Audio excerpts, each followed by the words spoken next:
আসসালামু আলাইকুম বন্ধু, আজকে আমরা জানব মুসা আলাইহি ওয়াসাল্লামের থাপ্পড়ে আজরাইলের চোখ বেরিয়ে যাওয়ার ঘটনা। পবিত্র কোরআনে বহুল আলোচিত নবী রাসূলদের মধ্যে মুসা আলাইহি ওয়াসাল্লাম অন্যতম।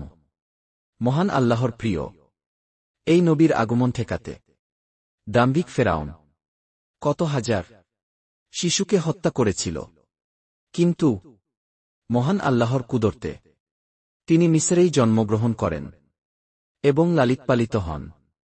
তার চিরশত্রু মিসর সম্রাট ফেরাউনের ঘরে মুসা আলাইহি ওয়াসাল্লাম হলেন ইব্রাহিম আলাইহি ওয়াসাল্লাম এর অষ্টম অধস্তন পুরুষ।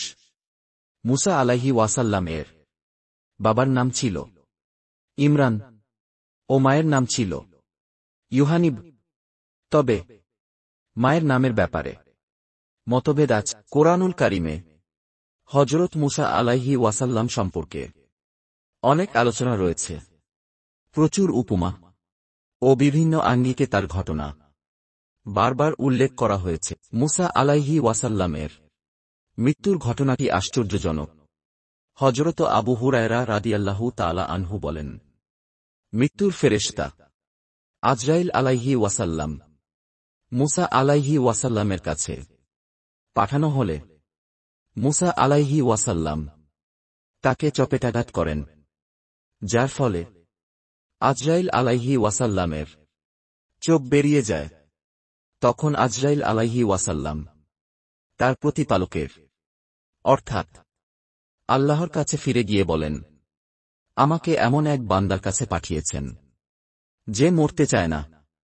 তখন আল্লাহ তার চোখ ফিরিয়ে দিয়ে হুকুম করেন, আবার গিয়ে তাকে বলো তিনি একটি ষাঁড়ের পিঠে তার হাত রাখবেন। তখন তার হাত যতটুকু আবৃত করবে তার সম্পূর্ণ অংশের প্রতিটি পশমের বিনিময়ে তাকে 1 বছর করে আয়ু দান করা হবে। মুসা আলাইহি ওয়াসাল্লাম এ কথা শুনে বলেন, হে আমার রব, অতঃপর কি হবে? আল্লাহ বলেন, অতঃপর মৃত্যু। মুসা আলাইহি ওয়াসাল্লাম বলেন, তাহলে এখনই মৃত্যু হোক। উল্লেখ্য, বিখ্যাত হাদিস বেত্তাদের মতে মালাকুল মাউত মুসা আলাইহি ওয়াসাল্লামের অনুমতি না নিয়ে মানুষের বেশে তার ঘরে প্রবেশ করেছিলেন। এজন্য তিনি তাকে চিনতে না পেরে চপেটাঘাত করে। মুসা আলাইহি ওয়াসাল্লামের সমাধির ব্যাপারে বুখারীর বর্ণনায় আছে, তখন মৃত্যুর আগ মুহূর্তে তিনি একটি পাথর নিক্ষেপ করলে যতদূর যায় বায়তুল মাকদিসের ততটুকু নিকটবর্তী স্থানে তাকে পৌঁছিয়ে দেওয়ার জন্য আল্লাহ তাআলার কাছে নিবেদন করেন। আল্লাহর রাসূল সাল্লাল্লাহু আলাইহি ওয়াসাল্লাম বলেছেন, আমি সেখানে থাকলে অবশ্যই পথের পাশে লাল বালুর টিলার কাছে তার কবর তোমাদের দেখিয়ে দিতাম।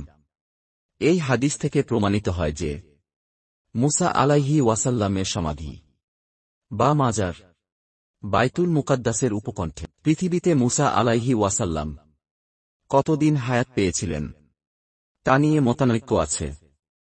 কারো কারো মতে তিনি হায়াত পেয়েছিলেন 80 থেকে 100 বছর, কিন্তু আল কামেল ফি তারিখ কিতাবের ভাষ্যমতে মুসা আলাইহি ওয়াসাল্লাম 120 বছর হায়াত পেয়েছিলেন।